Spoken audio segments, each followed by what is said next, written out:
CCTV news coming from outside the George Galloway speech. What's your name away from?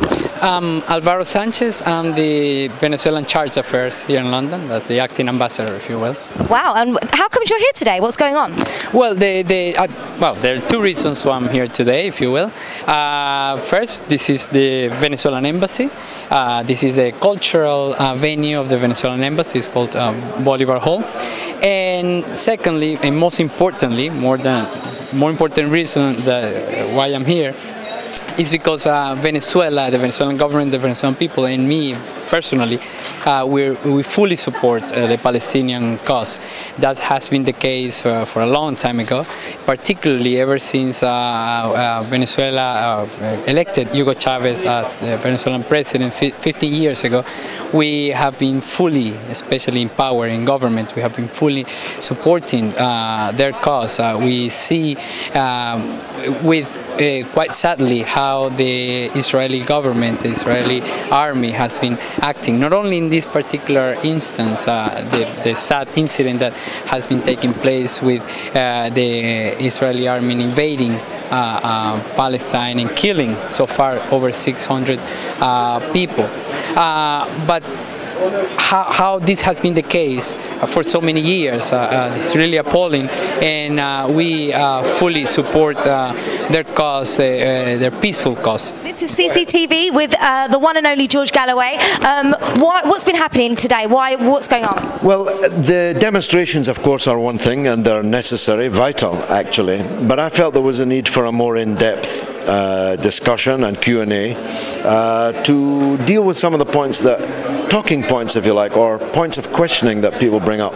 And I thought it was going to be useful to share my views on some of those, and you can see so many people turned up, and it was called entirely on social media. There was no leaflets, no posters, no adverts, nothing. Mistakes that are being made on Twitter, Facebook, and in discourse that I'm seeing around the place that I want to insist that we must correct. And I'm going to start with the most obvious of those.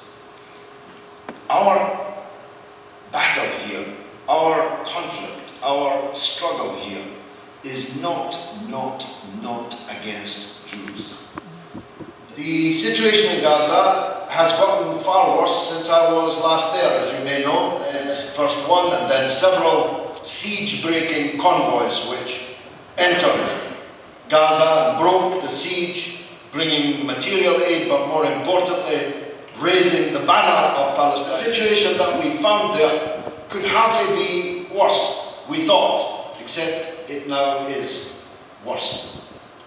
When we got there, we discovered something like 80,000 houses, schools, hospitals, clinics, public buildings of all kinds, including the president's residence, including the airport, expensively built by the European Union's taxpayers, schools and hospitals expensively maintained by the world taxpayer through the United Nations, hospitals and other facilities provided by the taxpayers of many countries and the charity givers of many countries had all been systematically destroyed.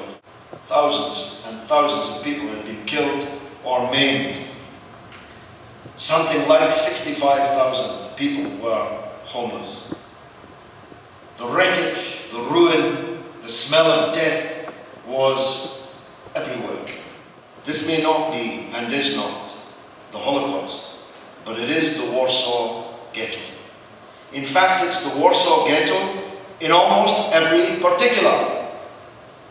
The Nazis built a ghetto in Warsaw, surrounded it by barbed wire and guards with dogs, and allowed the people inside to waste away and starve.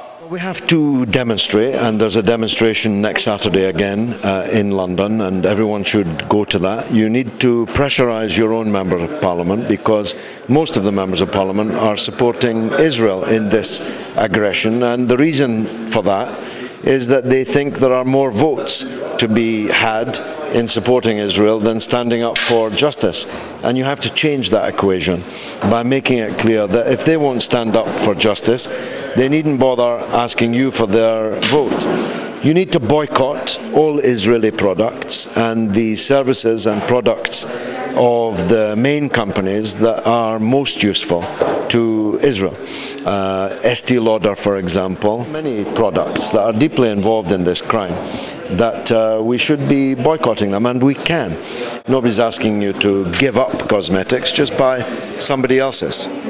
And what would you say to the youth out there, or the people who are supporting this cause, not to give up hope in the sense thinking, you know, that nothing's being done? Because the government still aren't hearing, but I have seen a notice, there's a slight change in the BBC. They are reporting a little bit more from Palestine, but not as much as we'd like to. I think that's a very good point you've made, and because you're a broadcaster yourself, you can see that with a fine eye. If we had not protested so vociferously about the bias of the BBC, then there would not have been that small change. There's still got to be much more in the way of change, but action brings results. Not always immediately apparent, sometimes it's sometime before you see the results. But at the very least, when your children, grandchildren ask you, what did you do when all of this was happening, you'll be able to say that every breath that God gave me I used to try and stop it. I'd like to thank you so much, George Galloway, for taking the time to speak to CCTV News, and you know, check out his websites, the demonstrations, all the info, and anything else, any websites or anything?